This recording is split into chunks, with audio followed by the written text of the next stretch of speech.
نحمده ونستعينه ونستغفره ونؤمن به ونتوكل عليه ونعوذ بالله من شرور أنفسنا ومن سيئات أعمالنا من يهده الله فلا مضل له ومن يضلله فلا هادي له وأشهد أن لا إله إلا الله وحده لا شريك له وأشهد أن محمدا عبده ورسوله أما بعد فإن خير الحديث كتاب الله وخير الهدي هدي محمد صلى الله عليه وسلم وشر الأمور محدثاتها وكل محدثة بدعة وكل بدعة ضلالة وكل ضلالة في النار. اللهم صل على محمد وعلى آل محمد كما صليت على إبراهيم وعلى آل إبراهيم إنك حميد مجيد. اللهم بارك على محمد وعلى آل محمد كما باركت على إبراهيم وعلى آل إبراهيم إنك حميد مجيد. رب اشرح لي صدري ويسر لي أمري واحلل عقدة من لساني يفقهوا قولي رب زدني علما. اللهم صل على محمد وعلى آل محمد كما صليت على إبراهيم وعلى آل إبراهيم إنك حميد مجيد. اللهم بارك على محمد وعلى آل محمد كما باركت على إبراهيم وعلى آل إبراهيم إنك حميد مجيد. فأعوذ بالله السميع العليم من الشيطان الرجيم. بسم الله الرحمن الرحيم. يا أيها الناس ضرب مثل فاستمعوا له إن الذين تدعون من دون الله لن يخلقوا ذبابا ولو اجتمعوا له وإن يسلبهم الذباب شيئا لا يستنقذوه منه ضعف الطالب والمطلوب.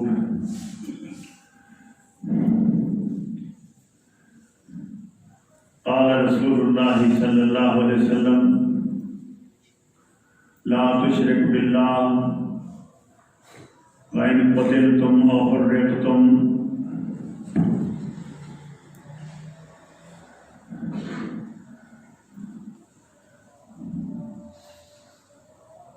اللہ رب العزت کا ارشاد ہے کہ لوگوں تمہارے لیے تمہارے سامنے ایک مثال بیان کی جا رہی ہے. اس مثال کو غور سے سنو. اللہ کے سوا جن کو تم پکارتے ہو وہ تو کسی طرح ایک مکھی بھی پیدا نہیں کر سکتے. خواہ وہ سب جمع ہو جائیں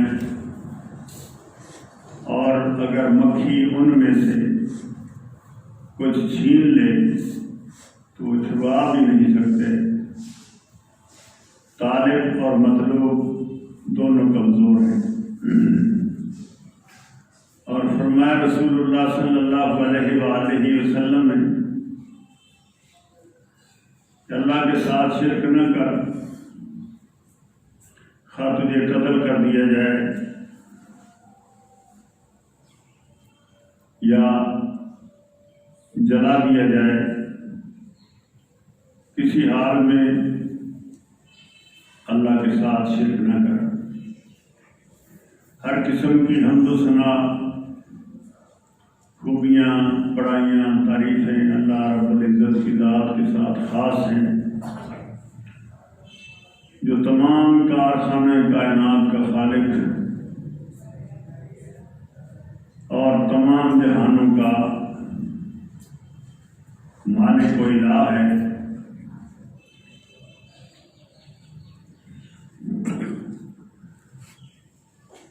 کوئی شریک نہیں، نہ اس کی ذات میں نہ اس کی صفات میں، وہ وحدہ لا شریک ہے،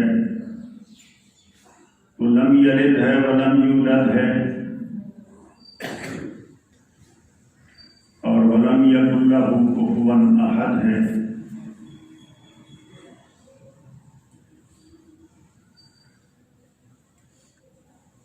درود و سلام بے شمار انگنت لا تعداد سید الانبیاء جناب محمد مصطفیٰ صلی اللہ علیہ وسلم کی ذات پر، جن کے ذریعے اللہ رب العزت نے اپنا سچا دین امت تک پہنچایا، اور جناب محمد رسول اللہ صلی اللہ علیہ وسلم نے دین کے پہنچانے کا حق ادا کر دیا۔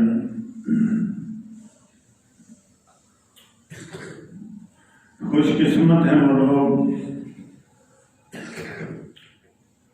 جن کو اللہ وحدہ لا شریک دین کی سمجھ، دین کا فہم اور دین کا ادراک عطا فرماتے ہیں،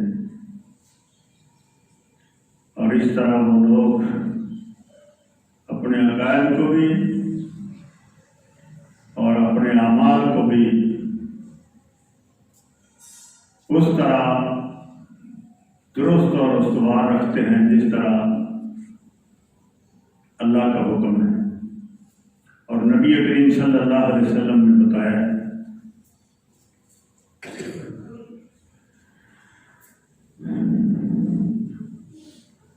حمد و تعریف اور درود و سلام کے بعد اللہ وحدہ لا شریک نے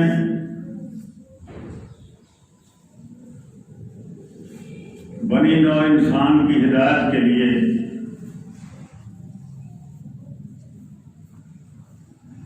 جتنے بھی رسول اور پیغمبر مختلف زمانوں میں مختلف ادوار میں اور مختلف اقوام کے پاس مبعوث بنا کر بھیجے، سب نبیوں کا اور سب رسولوں کا ایک ہی پیغام اور سب کی اولین دعوت یہی تھی کہ یا قوم اعبدوا اللہ ما لکم من الہ غیرہ، کہ لوگوں صرف اللہ کی عبادت کرو، اللہ کے سوا تمہارا کوئی معبود نہیں ہے۔ سب پیغمبروں کی یہ دعوت ہے۔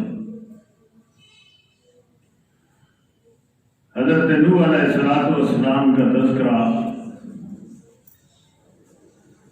قرآن مجید میں جا بجا ارشاد ہوتا ہے۔ ان کی دعوت خالص سچی اور توحید والی دعوت تھی، اور اللہ وحدہ لا شریک نے ان کو عمر بھی طویل عطا فرمائی تھی۔ 950 سال تک جناب سیدنا نوح علیہ السلام لوگوں کے سامنے اللہ کی توحید کی دعوت پیش کرتے رہے۔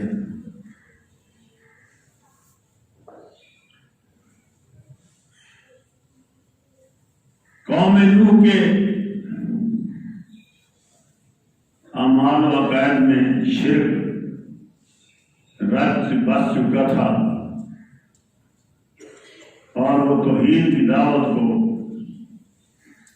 قبول کرنے پر تیار نہ تھے، بلکہ ان کے صلحاء اور مقتدا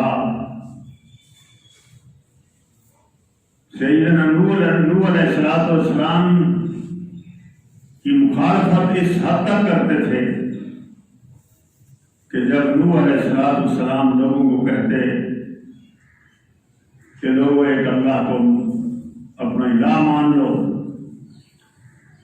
ایک اللہ کو اپنا معبود سمجھ لو، ایک اللہ کی عبادت کرو، اور اللہ کے سوا جن کو تم پوجتے ہو پکارتے ہو ان کو چھوڑ دو، یہ تمہیں نہ نفع دے سکتے ہیں نہ نقصان دے سکتے ہیں۔ نوح علیہ السلام کے مقابل اس وقت کے مقتدائے قوم نوح علیہ السلام کی مخالفت اس حد تک کرتے تھے کہ وہ نوح علیہ السلام کی دعوت کو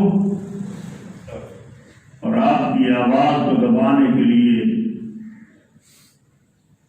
قوم کو کہتے تھے لا تذرن آلہتکم، لوگوں نوح کی بات کو نہ ماننا، جن کی پوجا پاٹ جن کی شور پکار ہمارے آباء و اجداد کرتے چلے آئے ہیں ان کو ہرگز نہ چھوڑنا، خصوصاً لا تذرن آلہتکم ولا تذرن ودا ولا سواع ولا یغوث ویعوق ونسر، خصوصاً اس قوم کے پوجے جانے والے 5 بڑے بڑے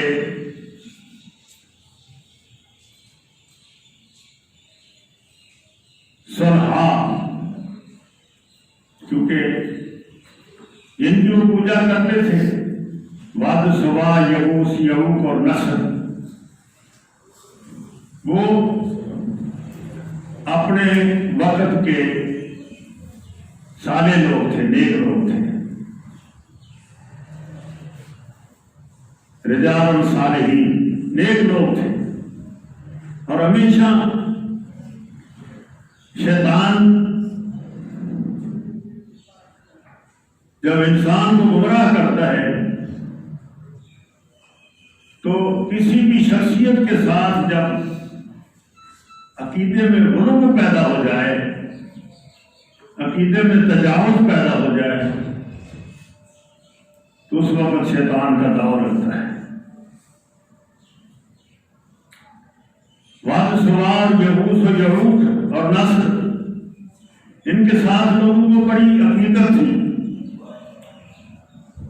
اور بڑا ادب و احترام کرتے تھے۔ جب وہ فوت ہو گئے تو لوگوں کو بڑا صدمہ ہوا، دکھ ہوا، اور شیطان نے ان کی اس دکھ اور صدمے سے نجائز فائدہ اٹھایا اور ان کو یہ باور کرایا کہ تم پریشان نہ ہو، ان کی مورتیاں مجسمے بنا کر رکھ لو، ان کو دیکھ لیا کرو، ان کی زیارت کر لیا کرو، تمہیں تسکین ہو جایا کرے گی۔ اس وقت تک تو صرف ان کی وہ تصاویر اور مجسمے صرف زیارت کے لیے تھے۔ جب وہ پہلی قوم فوت ہو گئی، ختم ہو گئی، اور اس کے بعد لوگ آئے تو شیطان نے ان کو یہ باور کرایا کہ تمہارے بڑے ان کی پوجا کرتے تھے، تم بھی ان کی پوجا کرو۔ چنانچہ ان کی پوجا شروع ہو گئی۔ ہمارے دور میں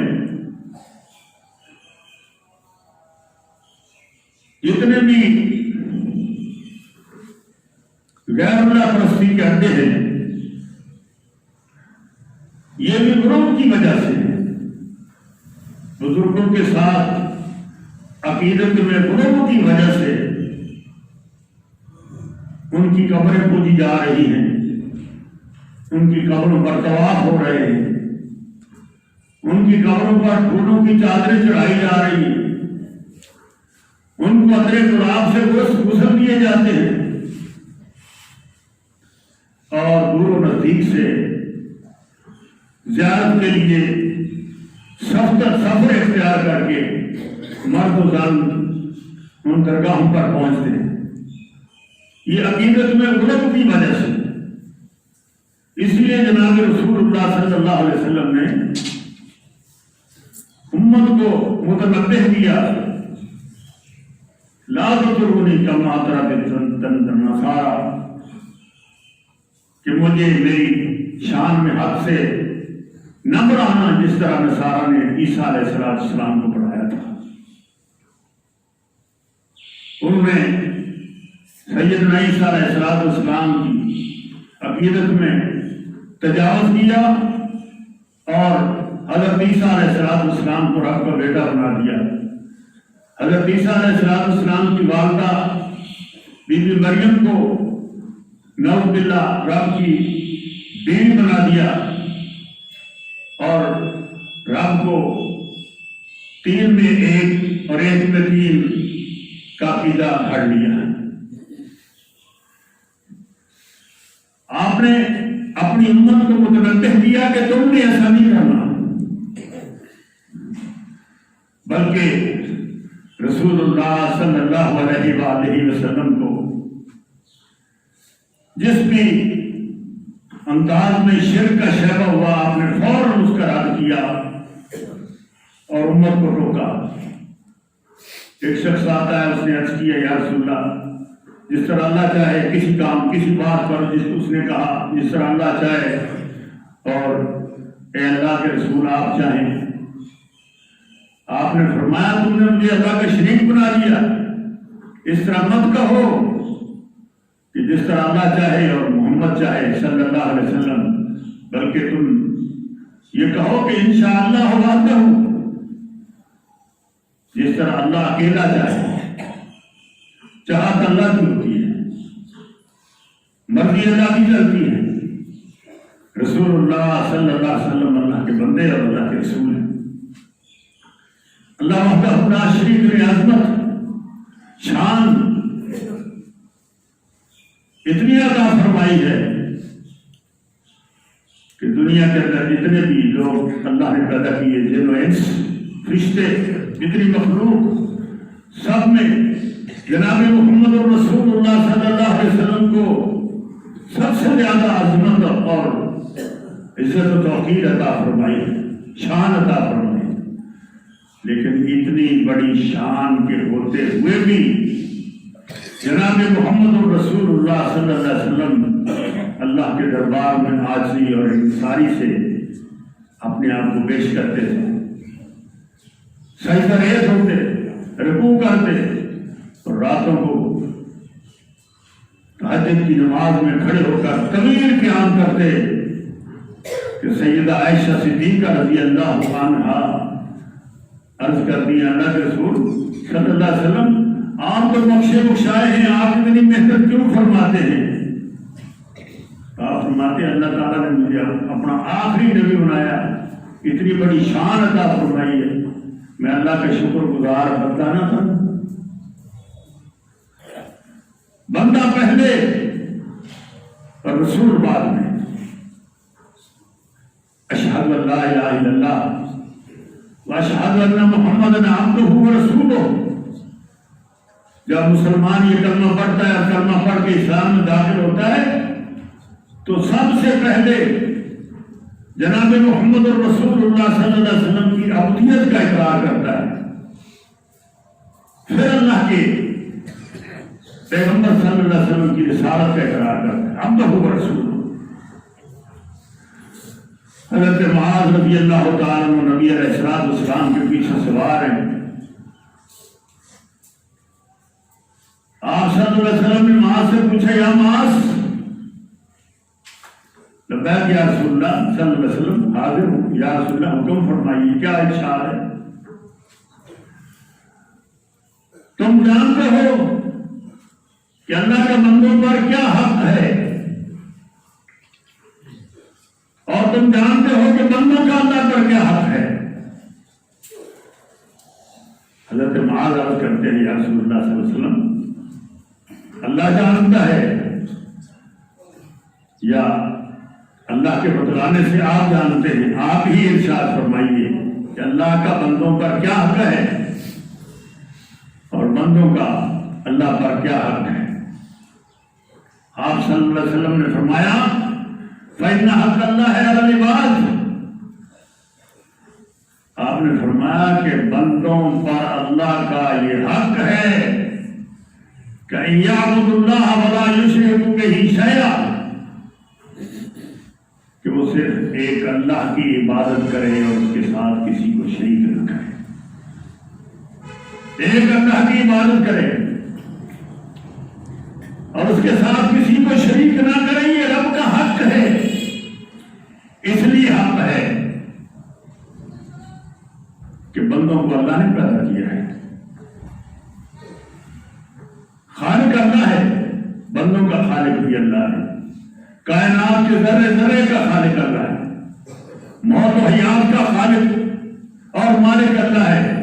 خلق الموت والحیات لیبلوکم ایکم احسن عملا، اللہ کا یہ حق ہے بندوں پر۔ محمد رسول اللہ صلی اللہ علیہ وسلم نے فرمایا کہ بندے اللہ کی عبادت کریں اور اللہ کے ساتھ کسی اور کو شریک نہ کریں، اور جو ایسا بندہ، ایسا موحد بندہ جو اللہ کی عبادت کرے اور اللہ کے ساتھ کسی کو شریک نہ کرے، تو اس بندے کا یہ حق ہے کہ اللہ اس کو عذاب نہ دے، اس کو دوزخ میں نہ ڈالے، اس کو سزا نہ دے۔ جو موحد ہے، جو اللہ کا پوجا کرنے والا ہے، اللہ کے ساتھ کسی کو شریک نہ کرنے والا ہے، اس بندے کا اللہ پر یہ حق ہے کہ اللہ اس کو عذاب نہ دے۔ یاد رکھیے اللہ وحدہ لا شریک موحدین کو جہنم میں نہیں ڈالیں گے، مشرک جہنم کے لیے۔ ان اللہ لا یغفر ان یشرک بہ ویغفر ما دون ذلک لمن یشاء انہ من یشرک باللہ فقد حرم اللہ علیہ الجنہ۔ اللہ وحدہ لا شریک فرماتے ہیں کہ جس نے اللہ کے ساتھ شرک کیا، اللہ اس پر جنت کو حرام کر دیتا ہے، مشرک جنت میں نہیں جا سکتا۔ فقد حرم اللہ علیہ الجنہ ومأواہ النار، اس کا ٹھکانہ دوزخ ہے۔ وما للظالمین من انصار، اور ایسے ظالموں کے جب شرک کرنے والوں کو، ظالموں کو جب اللہ پکڑے گا تو اللہ کی پکڑ سے ان کو کوئی چھڑوا بھی نہیں سکے گا۔ وما للظالمین من انصار، کوئی ان کا مددگار نہیں ہوگا، کوئی اللہ کی پکڑ سے ان کو چھڑوا نہیں سکے گا۔ یہ جو کہا جاتا ہے کہ اللہ کے پکڑے کو چھڑوائے محمد صلی اللہ علیہ وسلم، اور محمد کے پکڑے کو چھڑوائے کوئی نہیں سکتا، یہ غلط ہے۔ اللہ جس کو پکڑے اس کو کوئی نہیں چھڑوا سکتا، اللہ کے پکڑے ہوئے کو کوئی نہیں چھڑوا سکتا۔ نبی کریم صلی اللہ علیہ وسلم کے سگے چچا اور محسن چچا سیدنا علی رضی اللہ تعالیٰ عنہ کے والد، جن کو مشکل کشا ہونے کا دعویٰ کیا جاتا ہے اور عقیدہ رکھا جاتا ہے، ان کے والد ہیں۔ نبی علیہ السلام کے محبوب چچا، ہر مشکل وقت میں جناب محمد الرسول اللہ صلی اللہ علیہ وسلم کے لیے ڈھال بننے والے چچا ابو طالب مسلمان نہیں ہوئے۔ وقت نزاع آ گیا، نبی علیہ السلام کو پتہ چلا کہ چچا کی حالت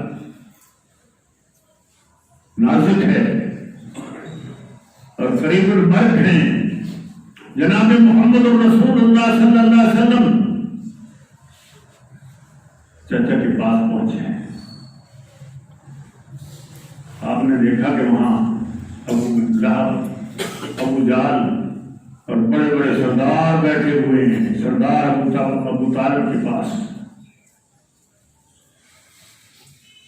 وہ کہتے ہیں اے ابو طالب، محمد آ رہے ہیں صلی اللہ علیہ وسلم، اور ان کی زبان میں بڑی تاثیر ہے، اور یہ آئیں گے تو آپ کو دعوت دیں گے اسلام کی، اللہ کی توحید کی، باپ دادے کے دین کو چھوڑنے کی دعوت دیں گے۔ خیال کرنا، مرتے دم اپنے باپ دادے کی دین کو نہ چھوڑنا، پکے رہنا اپنے باپ دادے کے دین پر۔ نبی علیہ السلام تشریف لے آئے، بیٹھ گئے۔ آپ نے چچا کی حالت دیکھی، طبیعت پوچھی اور پھر دعوت پیش کی کہ چچا،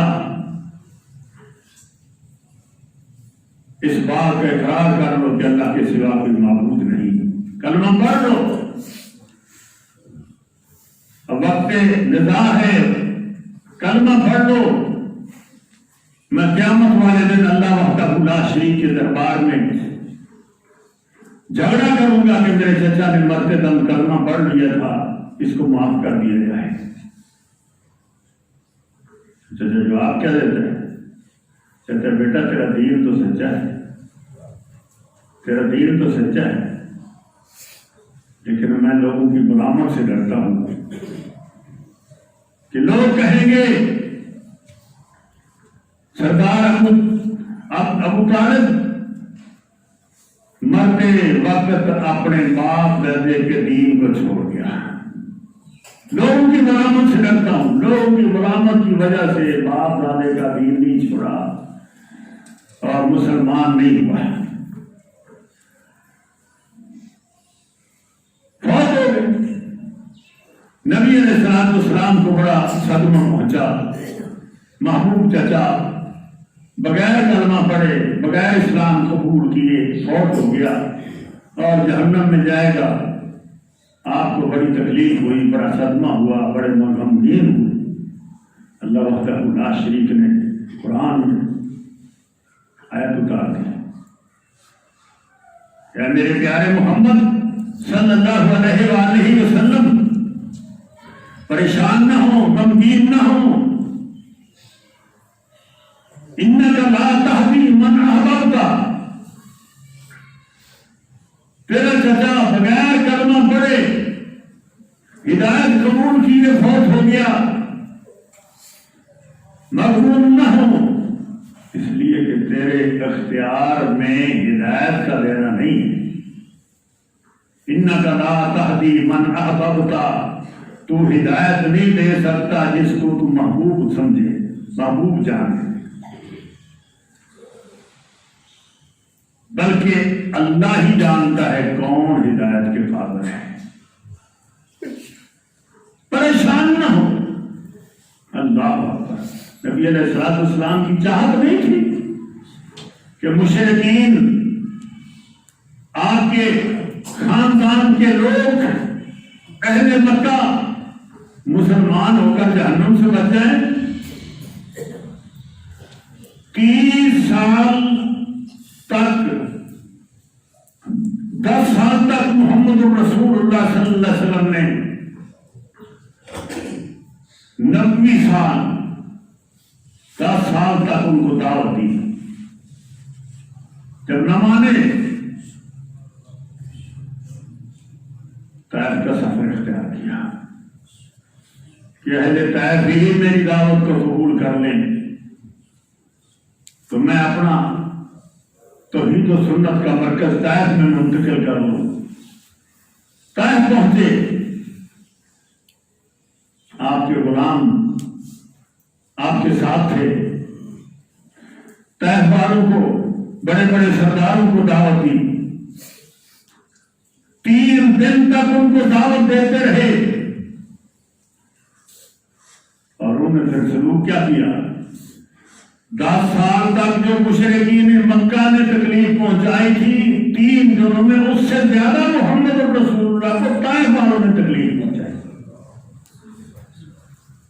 اور آپ کے پیچھے باش لڑکے لگا دیے جو آپ پر پتھراؤ کر رہے تھے، آپ کا استہزاء کر رہے تھے، مذاق اڑا رہے تھے، آپ کو لہو لہان کیا گیا، آپ کا جسم ان کے پتھراؤ کی وجہ سے شدید زخمی ہوا، اور اس حالت میں آپ طائف سے باہر نکلے۔ یہ تکلیفیں کیوں اٹھائی تھی؟ محمد رسول اللہ صلی اللہ علیہ وسلم سے ان کو دشمنی کیا تھی؟ آپ کے حسن و جمال کے قائل تھے، آپ کو سب سے زیادہ حسین و جمیل سمجھتے تھے، آپ صلی اللہ علیہ وسلم کو صادق و امین جانتے تھے، اپنے جھگڑوں میں آپ کو اپنا حکم اور فیصل مانتے تھے، اور جو فیصلہ محمد کریم صلی اللہ علیہ وسلم فرما دیتے اس کو قبول کر لیتے تھے، اپنی امانتیں محمد رسول اللہ صلی اللہ علیہ وسلم کے پاس رکھتے تھے۔ آخر جھگڑا کیا تھا؟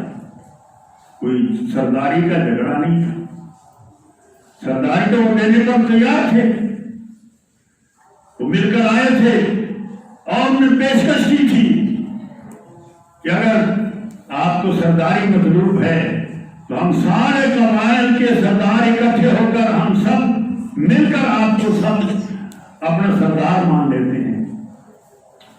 اگر کسی گھرانے میں آپ شادی کرنا چاہتے ہیں تو آپ کی حسب منشا شادی کرنے پر بھی تیار ہیں، آپ کو دولت چاہیے تو جتنی دولت آپ کہیں ہم سب اکٹھے ہو کر اتنی دولت مہیا کرنے کے لیے تیار ہیں، لیکن آپ اس دعوت کو چھوڑ دیں۔ جناب محمد رسول اللہ صلی اللہ علیہ وسلم کو جب سردار ابو طالب نے اہل مکہ کی مشرکین مکہ کی پیشکش سے آگاہ کیا تو آپ نے فرمایا چچا اگر یہ میرے دائیں ہاتھ پر سورج اور بائیں ہاتھ پر چاند رکھ دیں تو پھر بھی میں اپنی دعوت سے پیچھے نہیں آ سکتا۔ آپ کو زخمی کیا گیا، آپ کے راستے میں کانٹے بچھائے گئے، آج آپ سجدے میں ہوتے ہیں تو آپ پر اونٹ کی اوجھی ڈال کر آپ کو تکلیف پہنچائی گئی، حتیٰ کہ آپ کو مکہ سے ہجرت کرنے پر مجبور کر دیا گیا۔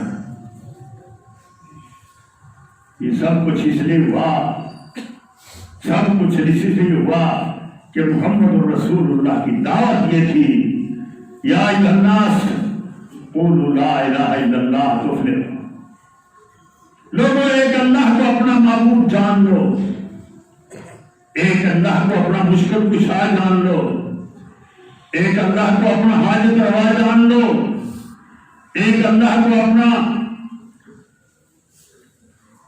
روزی رساں مان لو، ایک اللہ کو اپنا معبود جان لو۔ یہ دعوت ہے، یہی اختلاف تھا، اور بڑے افسوس اور بڑے تعجب کی بات ہے کہ جس دعوت کی خاطر محمد رسول اللہ نے مارے کھائیں، زخمی ہوئے، دیر چھوڑا، اس پیارے نبی صلی اللہ علیہ وسلم کی امت، اس نبی کا کلمہ پڑھنے والی امت کی اکثریت قبروں مزاروں اور غیر اللہ پرستی کے اڈوں پر ماتھے ٹکا رہی ہے، حالانکہ محمد الرسول اللہ صلی اللہ علیہ وسلم نے امت کو متنبع کیا تھا اور متنبع بھی کیا۔ آپ نے فرمایا لعن اللہ الیہود والنصارى اتخذوا قبور انبیائہم مساجدا۔ آپ صلی اللہ علیہ وسلم فرما رہے ہیں کہ اللہ کی لعنت ہو یہودیوں پر، اللہ کی لعنت ہو عیسائیوں پر، جنہوں نے اپنے نبیوں کی قبروں کو سجدہ گاہ بنا لیا، ولیوں کی قبروں کو سجدہ گاہ بنا لیا۔ لعن اللہ الیہود والنصارى اتخذوا قبور انبیائہم وصالحیہم مساجدا انی انہاکم عن ذلک۔ میری امت کے لوگوں میں تمہیں منع کرتا ہوں کہ تم نے یہ کام نہیں کرنا۔ اور جناب محمد الرسول اللہ صلی اللہ علیہ وسلم وفات کے قریب دعا مانگ رہے ہیں، اللہم لا تجعل قبری وثنا یعبد۔ اے اللہ میری قبر کو بت نہ بننے دینا کہ لوگ میری قبر کی پوجا کریں۔ اللہم لا تجعل قبری وثنا یعبد۔ اور وثن ہر اس شے کو، ہر اس چیز کو کہا جاتا ہے، وہ قبر ہو، وہ حجر ہو، وہ شجر ہو، وہ درخت ہو، وہ مورتی ہو، وہ پتھر ہو، کچھ بھی ہو جو اللہ کے سوا پوجا جائے۔ اللہم لا تجعل قبری وثنا یعبد۔ یہ اللہ میری قبر کو بت نہ بننے دینا کہ لوگ میری قبر کو وثن بنا لے، بت بنا لے، میری قبر کی پوجا کرے۔ جناب محمد رسول اللہ صلی اللہ علیہ وسلم کی دعا کو اللہ نے قبول فرمایا۔ شروع سے اب تک اور انشاءاللہ قیامت تک وہاں موحدین کی حکومت رہے گی اور محمد الرسول اللہ کی قبر بت نہیں بننے دیں گے، پوجا نہیں کی جائے گی۔ اور جو ایسی حرکت کرنے کی کوشش کرتے ہیں جبراً ان کو ہٹا دیا جاتا ہے۔ آپ صلی اللہ علیہ وسلم کی قبر مبارک کی پوجا سے اللہ تعالیٰ وحدہ لا شریک نے آپ کی قبر کو محفوظ رکھا ہے۔ اور صحابہ کرام اتنے حساس تھے، توحید کے مسئلے میں اتنے حساس تھے، توجہ فرمائیے گا کہ حدیبیہ کے مقام پر جس درخت کے ساتھ کھڑے ہو کر محمد الرسول اللہ صلی اللہ علیہ وسلم نے سیدنا عثمان رضی اللہ تعالیٰ عنہ کی شہادت کی افواہ پر ان کے قتل کا بدلہ لینے کے لیے بیعت کی تھی، جس کو بیعت رضوان سے یاد کیا جاتا ہے۔ 1400 صحابہ نے آپ کے دست مبارک پر بیعت کی تھی، اور آپ اس درخت کیکر کا درخت اس کے ساتھ تیغ لگا کر لوگوں سے بیعت لے رہے تھے۔ جناب فاروق اعظم کے دور میں پتہ چلا کہ لوگ اس درخت کی زیارت کے لیے جاتے ہیں، صرف زیارت کے لیے۔ سیدنا فاروق اعظم نے ان کی بصیرت میں یہ سمجھا، ان کی بصیرت میں یہ کام کیا کہ آج تو لوگ زیارت کے لیے جاتے ہیں، کل کو اس درخت پر سجدے بھی شروع ہو جائیں گے۔ حکم دیا کہ اس درخت کو جڑوں سے اکھاڑ کر کہیں ایسی جگہ دفن کر دو کہ لوگوں کو پتہ بھی نہ چلے کہ درخت کہاں گیا ہے۔ شرک شیبے کو بھی ختم کر دو۔ اور جب سیدنا علی رضی اللہ تعالیٰ عنہ خلیفہ بنے، عبد الحیاج اسدی تابعی بہت بڑا فوجی جرنیل تھا، ان کو بلایا، فرمایا میں تمہارے ذمہ وہ ڈیوٹی لگاتا ہوں جو ڈیوٹی میرے ذمہ محمد رسول اللہ نے لگائی تھی صلی اللہ علیہ وسلم، اور وہ ڈیوٹی یہ ہے کہ تم نے مملکت اسلامیہ کے اندر سروے کرتے رہنا ہے، دورے کرنے ہیں، دیکھنا ہے، کوئی ابری ہوئی قبر ہو، کوئی قبہ ہو، کوئی مجسمہ ہو، کوئی غیر اللہ پرستی کا اڈا ہو، اس کو ختم کر دینا ہے۔ اس کو ختم کر دینا. انسداد شرک کا محکمہ تھا اس وقت، انسداد شرک کا محکمہ تھا. پورے ملک کے اندر شرک کا نام و نشان نہیں تھا، اور اب فروغ شرک کے محکمے ہیں، اور شرک کو حکومتی سرپرستی حاصل ہے. اس مملکت کے اندر جو مملکت مارز وجود میں آئی ہی اس لیے تھی کہ پاکستان کا مطلب کیا؟ لا الہ الا اللہ. اس کلمے کی بنیاد پر حاصل کیے گئے ملک کے اندر ہر بستی میں، ہر قریے میں، ہر شہر میں غیر اللہ کے پرستی کے اڈے موجود ہیں، اور لوگ ٹرکوں، بسوں، گاڑیوں کے ذریعے خود بھی جاتے ہیں، اور عورتوں اور بچوں کو بھی وہاں لے کے جاتے ہیں، ہم جاتے کرواتے ہیں اور منوتیاں مانتے ہیں. ضرورت اس معاملے کی ہے، اور یہ ذمہ داری حکومت کی ہے. ہماری ذمہ داری تو یہ ہے کہ ہم زبانی لوگوں کو سمجھائیں، کیونکہ محمد رسول اللہ نے فرمایا صلی اللہ علیہ وسلم، جب تم کو برائی دیکھو اور تمہارے اندر طاقت ہو اس برائی کو مٹانے کی تو طاقت سے مٹاؤ. اگر طاقت سے نہیں مٹا سکتے تو زبان سے اس کے خلاف حل میں جہاد بلند کرو، تبلیغ کرو، سمجھاؤ. اگر اتنی بھی طاقت نہ ہو تو دل سے برا جانو اور ان سے علیحدہ ہو جاؤ. ان کی برائی میں، ان کی معصیت میں ان کے ساتھ شریک نہ ہو. یہ حکومت کی ذمہ داری ہے کہ وہ اللہ کی توحید کو نافذ کرے، اللہ کی توحید کو نافذ کرے. اور جب تک اللہ کی توحید نافذ نہیں ہوگی، غیر اللہ کی پرستی کے اڈے ختم نہیں ہوں گے، اس وقت تک کفر سے تم نہ لڑ سکتے ہو، نہ ان پر فتح حاصل کر سکتے ہو. مجاہد بنو، موحد بنو، توحید کو سمجھو، اللہ وحدہ لا شریک کی توحید کو نافذ بھی کرو اور اپناؤ بھی صحیح. یہ نہیں کہ تم خود بھی جا کر درباروں کی چوکھٹوں پر پیشانیاں رگڑو اور کہو کہ ہم نے تو سنا ہے یہ تو پہنچی سرکار ہے اس لیے ماتھا ٹکایا تھا. محمد رسول اللہ صلی اللہ علیہ وسلم نے فرمایا 3 مقامات، بخاری اور مسلم کی حدیث ہے، آپ نے فرمایا 3 مقامات ایسے ہیں کہ تم اپنے گھر سے سفر کا ارادہ کر کے، قصد کر کے، سفر اختیار کر کے تم زیارت کے لیے نہیں جا سکتے 3 مقامات کے علاوہ. ایک مقام مسجد الحرام بیت اللہ شریف، دوسرا مسجد نقوی، تیسرا مسجد اقصی. زیارت کی نیت سے سفر اختیار کر کے تم ان 3 مقامات کے علاوہ کسی جگہ نہیں جا سکتے. حرام، منع، محمد رسول اللہ نے منع.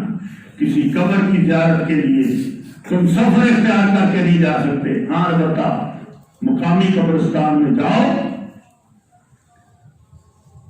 اور وہاں جا کے اہل قبور کے لیے مغفرت کی اور اپنے لیے ثابت کرنے کی دعا کر سکتے ہو، یہ مسنون ہے. لیکن کسی دوسرے شہر کا سفر اختیار کر کے صرف زیارت کے لیے جانا، یہ اللہ کے پیغمبر صلی اللہ علیہ وسلم نے منع کیا. اور اب حال یہ ہے کہ مسجد ویران ہیں اور غیر اللہ پرستی کے اڈے آباد ہیں، وہاں بازار سج رہے ہیں، مرد و زنوں کا اختلاط ہے، اور توحید کو کا مذاق اڑایا جا رہا ہے. اللہ تعالیٰ وحدہ لا شریک نے آپ کو توحید کی سمجھ عطا فرمائی ہے. اللہ کا شکر ادا کیا کریں کہ اللہ نے آپ کو توحید کی سمجھ عطا فرمائی ہے. اللہ نے شرک سے نفرت عطا فرمائی ہے، شرک سے اللہ تعالیٰ نے بچایا ہے. ورنہ کتنے لوگ بڑے لکھے ڈگریوں والے امریکہ برطانیہ سے بڑے ہوئے مزاروں اور خانقاہوں کی چوکھٹوں پر ماتھے رگڑتے ہوئے اگر یقین نہ آئے تو حضرت ابراہیم علیہ السلام والے نظریوں کو لے کر جایا کرو اور دیکھا کرو غیر اللہ پرستی کے اڈوں کو کہ وہاں کیا کچھ ہو رہا ہے۔ اللہ وحدہ لا شریک تمام کلمہ گو لوگوں کو صحیح فہم توحید عطا فرمائے اور غیر اللہ کے کی چوکھٹوں پر جو امیدیں وابستہ کیے ہوئے اللہ تعالیٰ اس سے محفوظ فرمائے۔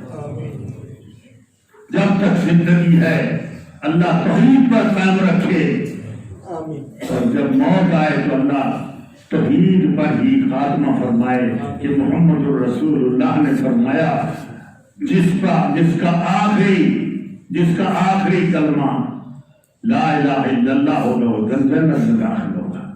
یہ اللہ کے سوا کوئی معبود نہیں، کوئی مشکل کشا، کوئی حاجت روا، کوئی فریاد رس نہیں۔